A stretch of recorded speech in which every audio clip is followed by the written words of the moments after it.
En los últimos años, una serie de científicos vinculados a instituciones clave de Estados Unidos han muerto o desaparecido. Los casos, en su mayoría, no están relacionados entre sí. Las investigaciones siguen caminos distintos y en varios de ellos existen explicaciones oficiales. Sin embargo, al observarlos en conjunto, emerge una coincidencia difícil de ignorar. Se trata de investigadores asociados a áreas sensibles, energía, defensa, exploración espacial y de incidentes que se concentran en un periodo relativamente corto. No hay evidencia de una conexión directa, pero la repetición de estos eventos ha llevado a una pregunta más amplia. ¿Qué ocurre cuando una serie de hechos aislados empieza a percibirse como un patrón?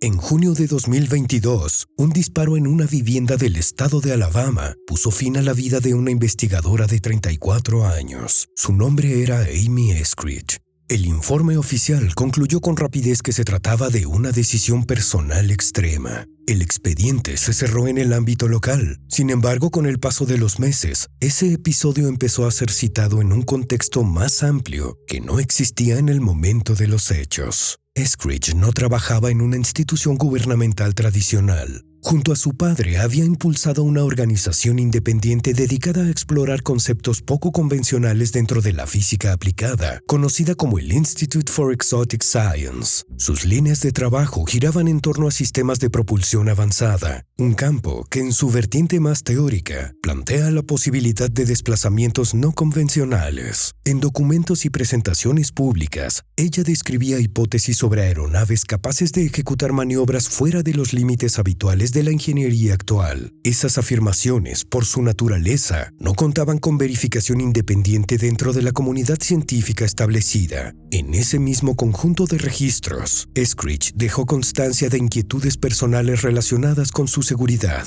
Hablaba de sentirse observada, de presiones externas difíciles de precisar y de incidentes que interpretaba como hostiles. No existen pruebas públicas que confirmen de forma objetiva esos episodios. Aún así, esos testimonios quedaron asociados a su historia una vez que el caso comenzó a recibir atención fuera de su entorno inmediato. Durante un tiempo, el expediente permaneció en un segundo plano. La situación empezó a cambiar cuando otros nombres comenzaron a aparecer en informes y en notas periodísticas. Investigadores vinculados a instituciones de alto nivel como el JPL o el Caltech fueron relacionados con incidentes diversos ocurridos en un periodo relativamente cercano. Entre ellos se mencionan figuras como Michael David Higgs, Frank Maywald y el astrofísico Carl Grillmeier. En algunos casos se trató de fallecimientos con causas determinadas, en otros, de situaciones menos claras en el dominio público. El elemento que comenzó a llamar la atención no fue la similitud de los desenlaces, sino el perfil de las personas implicadas. Se trataba de especialistas con trayectorias consolidadas en proyectos aeroespaciales, energéticos o tecnológicos de alto nivel. Cada caso, analizado de forma individual, seguía su propio curso y contaba con explicaciones específicas. Observados en conjunto, sin embargo, empezaban a dibujar una secuencia que algunos consideraron inusual. Ese cambio de percepción llevó el tema a un plano más amplio. Informes federales y comités legislativos comenzaron a recibir preguntas sobre la seguridad del personal vinculado a sectores estratégicos. El FBI inició la investigación de varios de estos casos para descartar cualquier vínculo que no hubiera sido detectado en las investigaciones originales. El asunto también fue mencionado en el ámbito político nacional, lo que incrementó su visibilidad sin aportar hasta el momento una conclusión unificada.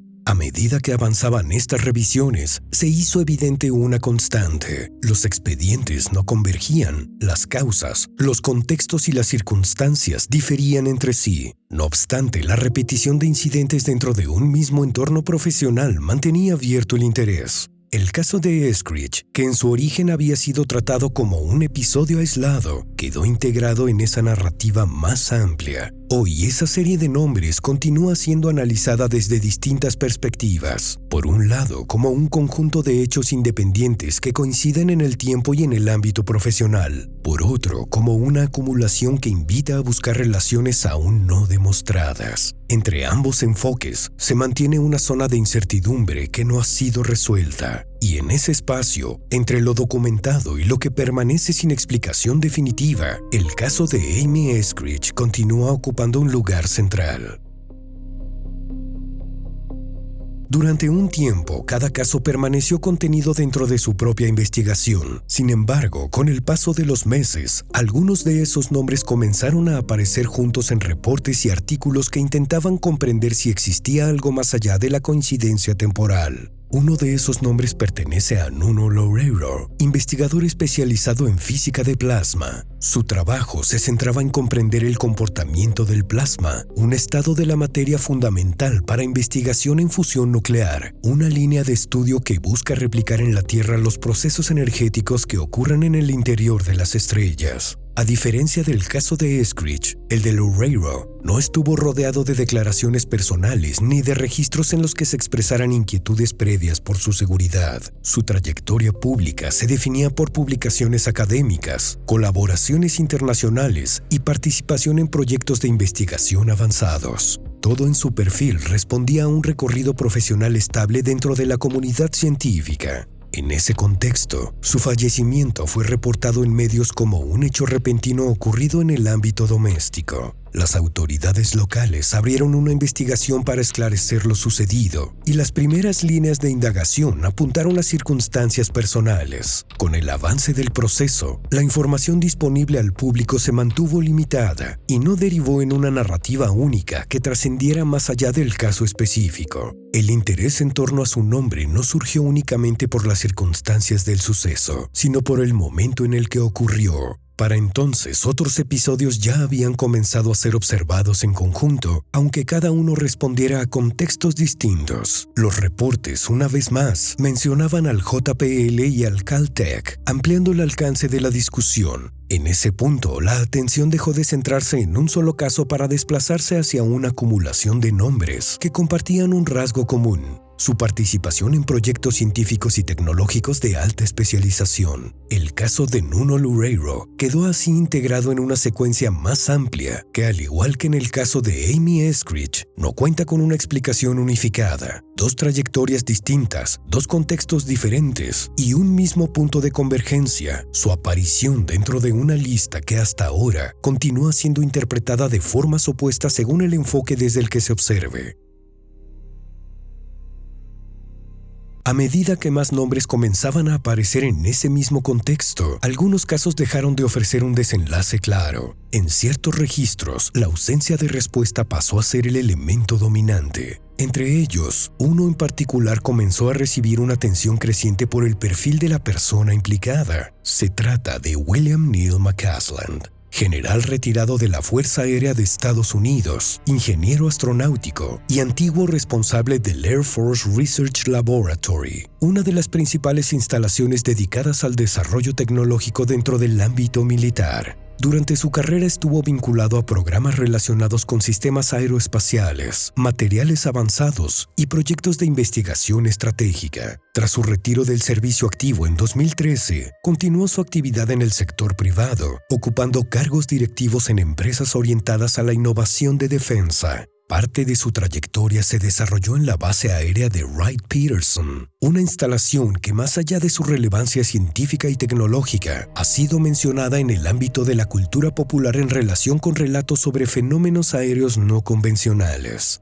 Estas asociaciones no forman parte de registros verificados dentro de investigaciones oficiales, aunque han contribuido a reforzar la percepción de que ciertas áreas de investigación permanecen fuera del alcance público. El 27 de febrero de 2026, McCasland fue reportado como desaparecido en la ciudad de Albuquerque. Su ausencia fue detectada en su domicilio, donde algunos objetos personales permanecían en su lugar, mientras que otros elementos habituales no se encontraban. Entre lo que quedó atrás se incluían sus gafas y su teléfono móvil. Entre lo que no estaba, su cartera, su calzado de exterior y un arma registrada a su nombre. La escena no mostraba signos evidentes de alteración y no existía en ese momento una explicación inmediata que permitiera reconstruir con precisión lo ocurrido. Las labores de búsqueda se extendieron durante semanas en las áreas cercanas, pero sin resultados concluyentes. Las autoridades locales mantuvieron el caso activo, mientras que su perfil profesional llevó a que su nombre fuera mencionado en informes y solicitudes de información a nivel federal. En el Congreso, algunos representantes solicitaron datos sobre incidentes que involucraban a personal vinculado a sectores aeroespaciales y energéticos, en un intento por determinar si existía algún tipo de relación entre distintos casos recientes. Nuevo México, el estado en el que se produjo la desaparición, ha estado históricamente ligado a proyectos científicos y de defensa desde mediados del siglo XX, incluyendo desarrollos en el ámbito nuclear y aeroespacial. Ese contexto añadió una capa adicional de atención sobre el caso. Hasta el momento no se ha hecho pública una conclusión definitiva sobre su paradero. Su caso continúa abierto. 3 distintas trayectorias quedaron así situadas dentro de una misma conversación, 3 contextos diferentes, 3 desenlaces que no convergen en una explicación común y un mismo punto de coincidencia, su aparición dentro de una secuencia que hasta ahora continúa siendo interpretada sin una conclusión definitiva. A medida que la acumulación de nombres comenzó a circular fuera de los entornos técnicos, el relato dejó de pertenecer únicamente a informes y expedientes. La información empezó a desplazarse hacia espacios donde cada dato era reinterpretado, amplificado y en algunos casos reorganizado bajo nuevas lecturas. Lo que hasta entonces había sido una secuencia de casos independientes comenzó a adquirir una segunda vida en el terreno mediático. En ese punto, David Wilcock, conocido por su presencia en plataformas digitales y por abordar temas relacionados con tecnología avanzada, fenómenos aéreos no convencionales y teorías de divulgación. Su trabajo no formaba parte de la investigación científica tradicional, pero sí contaba con una audiencia amplia, acostumbrada a explorar interpretaciones alternativas de distintos fenómenos. En los días previos a su fallecimiento, Wilcock hizo referencia a los casos que comenzaban a agruparse bajo la idea de científicos desaparecidos o con finales abruptos. En sus intervenciones expresó inquietud por la coincidencia temporal y por el perfil de las personas involucradas. Sus planteamientos no se apoyaban en pruebas verificadas, aunque sí contribuyeron a que el tema alcanzara un nivel de exposición mayor al que había tenido hasta entonces. Ese cambio de escala modificó la percepción del conjunto.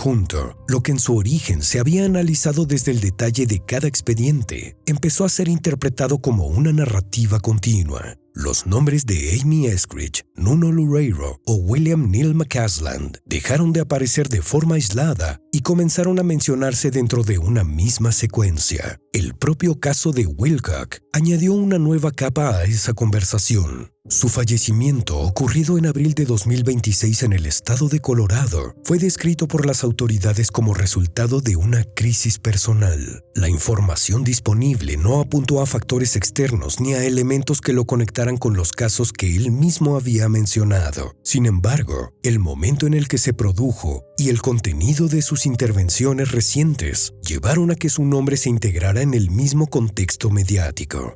A partir de ese punto, la historia dejó ser únicamente una suma de expedientes y pasó a convertirse en un fenómeno de interpretación.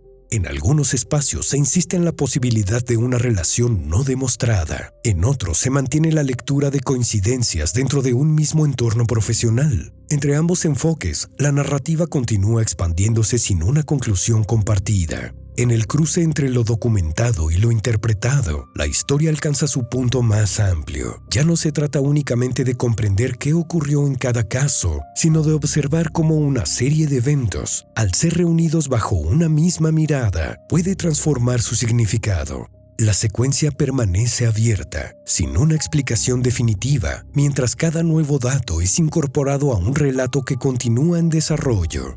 Con los casos expuestos y las investigaciones en curso, la postura oficial se mantiene sin cambios. No existe hasta ahora evidencia que permita establecer una relación directa entre ellos. Cada expediente sigue su propio curso, con contextos distintos y conclusiones independientes. Sin embargo, al observar el conjunto desde una perspectiva más amplia, surge una pregunta que no se formula dentro de los informes, pero que aparece de forma natural fuera de ellos. ¿Qué implicaría que estas coincidencias no fueran tales?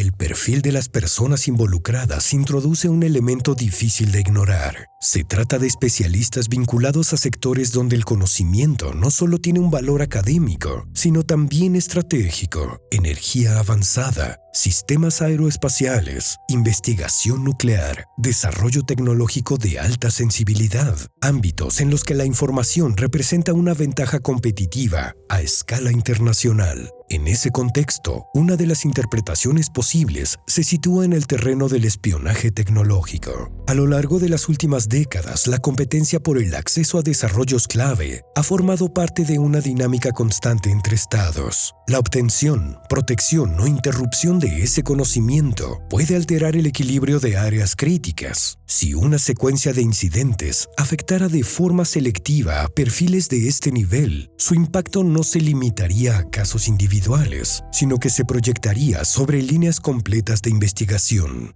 Otra lectura apunta hacia mecanismos internos de seguridad. Los entornos en los que operan estos especialistas están sujetos a protocolos estrictos, donde la información se fragmenta y se protege. Cualquier incidente que involucre a personal con acceso a programas sensibles activa procesos que rara vez se hacen públicos en detalle. En ese marco, la ausencia de información no necesariamente indica una relación, aunque sí contribuye a que el conjunto resulte opaco. Existe también una interpretación más directa, apoyada en la escala de los sistemas en los que se desarrollan estos proyectos. Miles de investigadores trabajan de forma simultánea en instituciones distribuidas por todo el país. En ese volumen, la coincidencia temporal de varios incidentes, aun siendo poco frecuente, puede producirse sin que exista un vínculo subyacente. Desde ese enfoque, el patrón surge al observar los casos en conjunto, no en su origen.